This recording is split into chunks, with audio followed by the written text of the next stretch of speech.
প্রথমে আমি বড়িগুলো নিয়ে নিলাম, ধুয়ে পরিষ্কার করে নিয়ে নিয়েছি, ভিজিয়ে রেখে অনেক ঘন্টা। এলাচ, দারচিনি, তেজপাতা নিয়ে নিয়েছি, শুকনো মরিচের গুঁড়ো, পাঁচফোড়নের গুঁড়ো নিয়ে নিয়েছি, খাঁটি সরিষার তেল নিয়ে নিয়েছি, তারপর চিনি গুঁড়ো নিয়ে নিয়েছি। আমি কড়াই বসিয়ে দিয়ে দিয়েছি। এখন আমি কড়াইতে তেল অ্যাড করে দিচ্ছি। এখন আমি এগুলোকে দিয়ে দিচ্ছি, সুন্দর করে আমি নেড়ে চেড়ে নিচ্ছি। এখন আমি বড়িগুলো এক একটা দিয়ে দেব,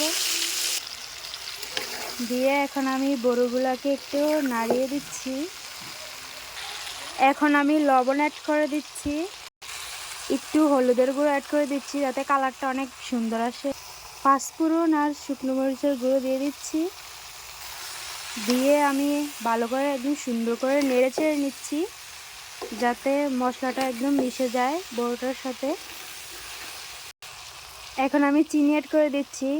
আমি একটু মিষ্টি খাবো, আপনারা আপনাদের পছন্দে চিনি অ্যাড করবেন, পছন্দ মতো চিনি অ্যাড করবেন। আমি টক ঝাল মিষ্টি খাবো, এই কারণে আমার একটু চিনিটা একটু বেশি দেওয়া। চিনিটা প্রায় গলে এসেছে, অনেক সুন্দর একটি কালার আসতেছে, আস্তে আস্তে আরও সুন্দর কালার আসবে।